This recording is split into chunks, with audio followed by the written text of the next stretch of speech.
गोरखपुर में एक ऐसी खतरनाक प्रेम कहानी सामने आई जिसे जानकर आप भी हैरान हो जाएंगे। यहाँ पर अपने प्यार को पाने के लिए एक बेकसूर महिला की हत्या कर दी गई। ये प्रेमी आशिक ने अपने स्वार्थ के लिए एक 3 साल की मासूम बच्ची को उसके मां से उसका साया छीन लिया, पति को दर दर भटकने के लिए मजबूर कर दिया।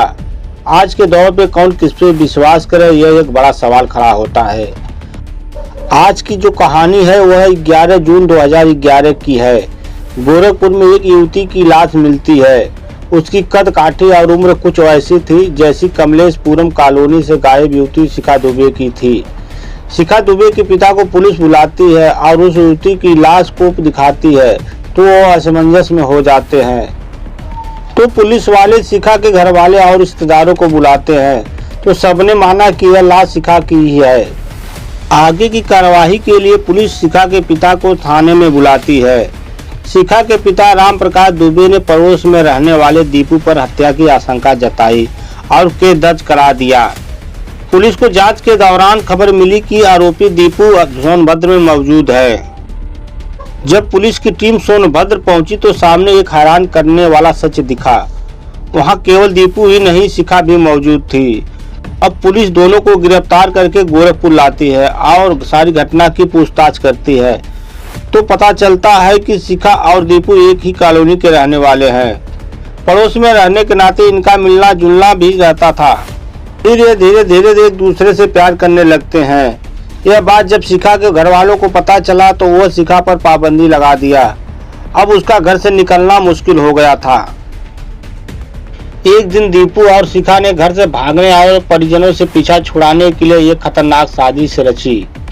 दोनों ने तय किया कि शिखा की कद काठी की किसी महिला की हत्या कर उसे शिखा को पहचान दे दी जाए। इस काम के लिए दीपू ने अपने दोस्त शिवरू को भी शामिल कर लिया जो एक ट्रांसपोर्टर कारोबारी था जिसका अक्सर सोनभद्र जिले में आना जाना लगा रहता था। वहाँ वह ऐसी लड़की को जानता था जिसकी कद काठी शिखा से बिल्कुल मिलती जुलती थी। उस लड़की का नाम पूजा था। पूजा की शादी भी हो गई थी। पति भी सही से देख रेख नहीं करता था। माली हालत भी ठीक नहीं थी। ऊपर से 3 साल की बच्ची का परवरिश करना और इनकम का कोई स्रोत ही नहीं था। ऐसे में जब दीपू का दोस्त सुग्रीव ने पूजा को नौकरी दिलाने की बात कही तो वह तैयार हो गई। सुग्रीव 10 जून की रात को पूजा को ट्रक से कूड़ा घाट लाया और उधर शिखा दीपू के साथ घर से भागकर कुछ लंबी जंगल पहुंच गई। जंगल में ट्रक पे सवार पूजा को शिखा ने अपना कपड़ा पहना दिया जिसे पहनकर शिखा अपने घर से निकली थी और अपने गले का माला भी शिखा ने पूजा को पहनने को दे दिया। ये सब पूजा को बड़ा अटपटा सा लग रहा था मगर वह कुछ कह नहीं पाई। वह कुछ समझ पाती इससे पहले ही उसकी ट्रक में हत्या कर दी गई। चंद पैसों की लालच में ट्रक का खलासी भी इसमें शामिल हो गया। हत्या के बाद सबने पूजा के चेहरे को इस कदर बिगाड़ दिया कि चेहरे की पहचान ना हो सके। फिर लाश को वहीं फेंक कर चले गए। अपने स्वार्थ में ये दोनों इतने अंधे हो गए कि किसी की जीवन का मतलब ही नहीं समझ सके। फिलहाल दीपू और शिखा को जेल भेज दिया गया। बाद में ये दोनों जमानत पर रिहा हो गए। इनका केस अदालत में आज भी चल रहा है। अब सवाल ये उठता है कि क्या इतने बड़े जुर्म के लिए इनको बस इतनी सी सजा होनी चाहिए? इस पर आपकी क्या राय है? कमेंट बॉक्स में जाकर कमेंट जरूर करिएगा।